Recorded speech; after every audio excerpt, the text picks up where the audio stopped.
What's up, guys? So, Barbenheimer has been taking over the global box office, and I wanted to watch both of these films and do the video, reviewing both of these movies. So, that's this week's episode of The King's Corner. Welcome. Thank you so much for watching. We didn't have a video last week. I was a little under the weather, so I wasn't able to check out any of these movies until a couple days ago. We watched Oppenheimer, just came home from the movies from Barbie.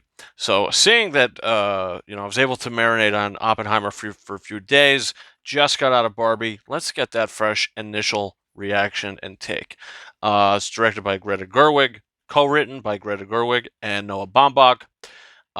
So look, going into it, you see the trailers and you say, "Oh, this is hopefully going to be a very colorful, bright, fun film." Uh, which it was, which it certainly was. What's the story of the movie? Well, the loose plot, without giving away any spoilers, is Margot Robbie plays the lead Barbie. She's in Barbie land, and things start to go a little south for her. Day to day, life goes by.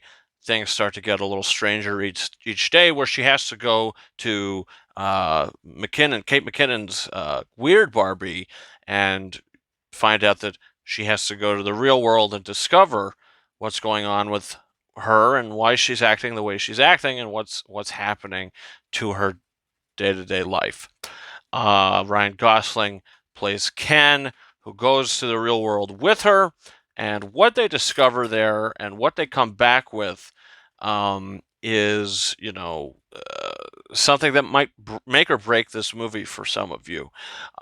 Look, this movie has an extreme political message, and the message, as the film continues to go on, gets beat over your head by the end of the film, and you're left leaving the theater.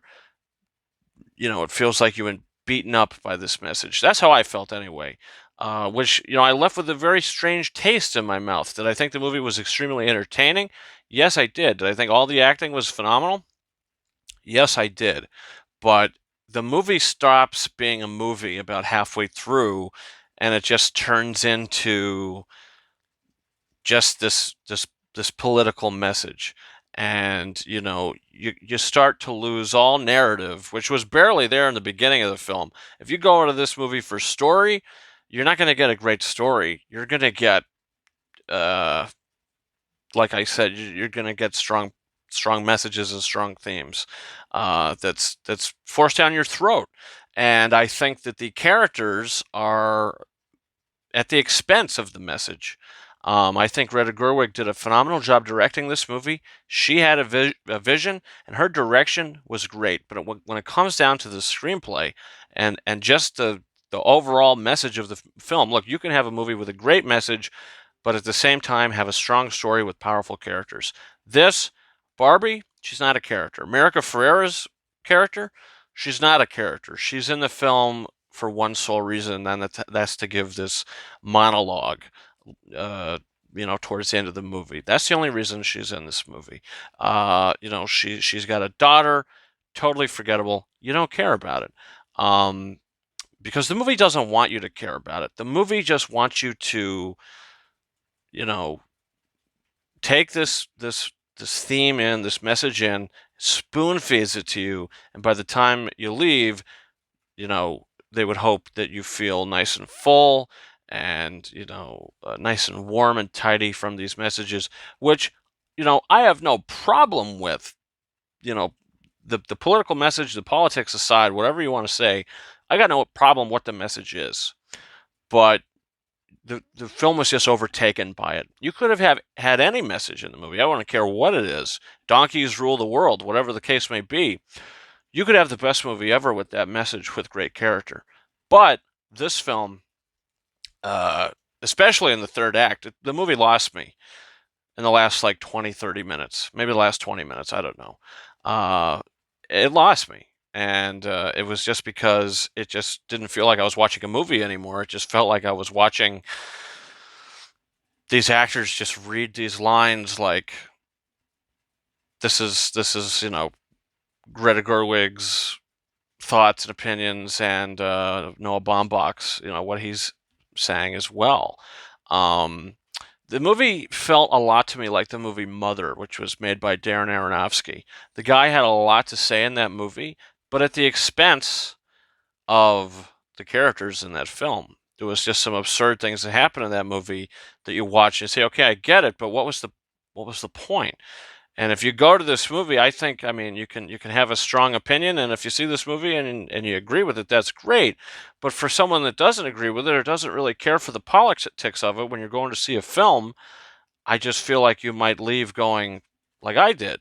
It's kind of left a strange taste in my mouth. I went to see a great movie, and I really enjoyed like the first 30 minutes. I love the first 30 minutes of this movie, but then it just, like I said, starts to turn into just a big political advertisement.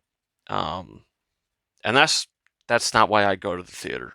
So, in the end of the day, did I think this was extremely entertaining with great performances? Yes. So, I don't think it's a bad movie necessarily. You can watch this, you can have a lot of fun with it. The production design, I thought the soundtrack, the costume design, Greta Gerwig's direction, the acting, there's a lot of positives with this movie. So, if you watch it and just turn your brain off, I think you're going to have a lot of fun. If you want to turn your brain on, you can. But when I watch movies, I don't want to sit there and, you know, uh, bring real world politics into it and say, "Oh, this is how we should feel about this," because all that's subjective in the real world, and everybody can have their own opinion. And this movie forces one down your throat, which, like I said, I have no problem with, but it was just a little heavy handed. Um, I thought Ryan Gosling was great. Kate McKinnon, I thought she was great. She should have been in the movie more. She was a standout. Um, yeah, that's really all I have to say about it. So I'm right in the middle of the road for Barbie. It's a 3 out of 5 star movie for me. I don't love it. I don't dislike it. It's just it's kind of is what it is. And if I ever rewatch it, it would just be for this is a cotton candy movie. You sit there, you stuff your face. It's all nice to look at, but I don't want to get into the nitty gritty of it because that's just not why, like I said, why I watch movies. And that's why a lot of people you talk to say, I don't want to talk about politics because it splits everybody. And not everybody's got the same views. So this movie, I think, is going to start a conversation, but it's just going to start the wrong conversation. I just feel like this movie takes things backwards instead of forwards. But that's about it. That's all I have to say about Barbie. Fun movie, entertaining movie. And let's move on to Oppenheimer.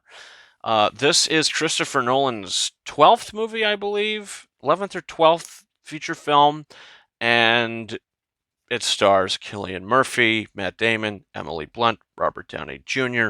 There are so many actors in this film, uh, and I can't even name them all. I mean, it's insane. You watch this movie, and this person pops up, and then this person pops up, and it's like everybody just wants to work with Christopher Nolan because he's one of the best directors working today. Um, And you watch this movie, and for me, I was completely mesmerized from beginning to end. The way that the movie is shot, the way Nolan wrote it, the way he directed it, the way he edited it.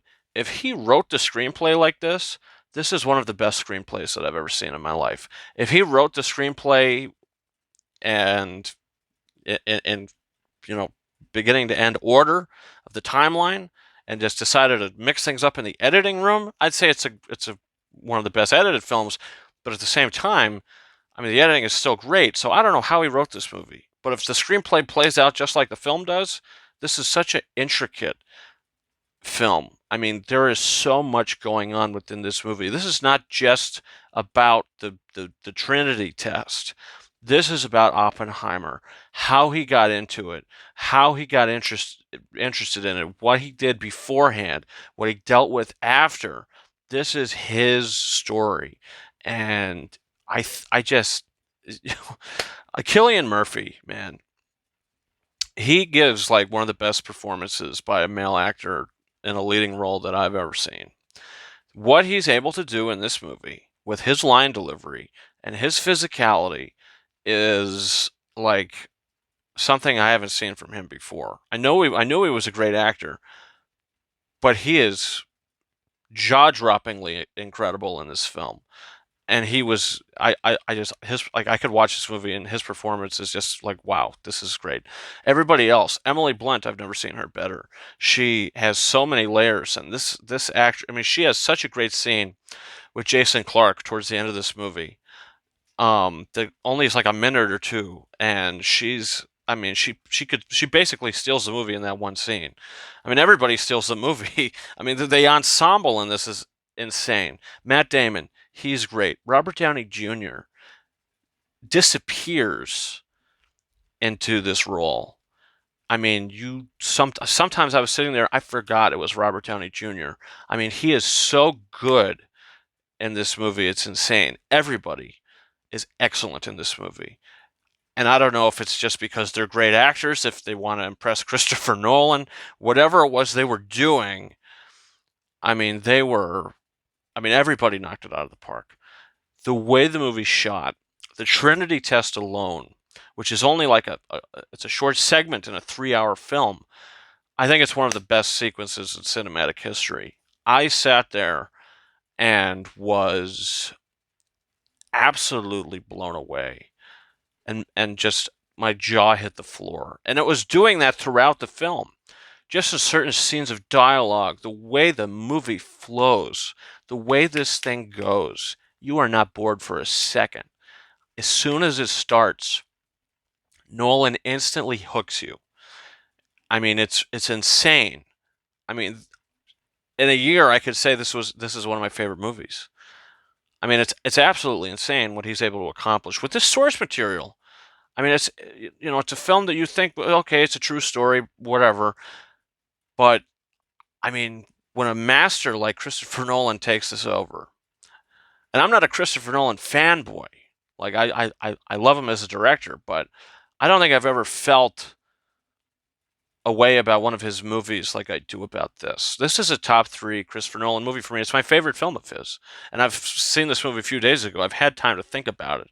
This is my number 1 Nolan movie. Number 2 is like probably Inception, and 3 is The Dark Knight, or 2 is The Dark Knight, and 3 is Inception. 2 and 3 are mixed match, I think. Honestly, I mean, it's like you have 3 pieces of gold. You can pick each one, and you're going to get the same. It's really astounding what he was able to do, what his team was able to do, the practicality of this movie. There's so many things this movie was able to do that it soared. The score by Ludwig Göransson, who scored Tenet, won the Oscar for Black Panther. I mean, the music is is you know I could see this movie winning so many Oscars, and I bet it'll be nominated for a ton. But if it won every single category, at this point, I'd be like, yeah, this is the front runner. I mean, so far this year, I mean, God only knows. I can't imagine it's going to get much better than this. I mean, I could gush about this movie. I just loved it. I loved everything about it. I loved the script. I thought it was extremely entertaining. The characters were riveting. It feels real. It feels raw, and it's heartbreaking. It's powerful. It's moving. Everything that a movie should be. This is everything a movie should be. When I go to a movie, this is like going to Gordon Ramsay's restaurant and eating one of his dishes. I mean, that's what you're going to get when you go see Oppenheimer. So, yeah, I loved it. This is an incredible film. It's a 5 out of 5 star movie. I mean, it could practically break the scale. I mean, you could take the Trinity test and just bomb my scale because I think this movie breaks the scale. I mean, honestly, yeah, I mean, I could just repeat myself over and over again, so I'm not going to do that. But I highly recommend Oppenheimer. And hey, if you come out of the Barbenheimer this weekend and you think Barbie's a better movie, all the power to you. And that is the beauty of film, the beauty of cinema.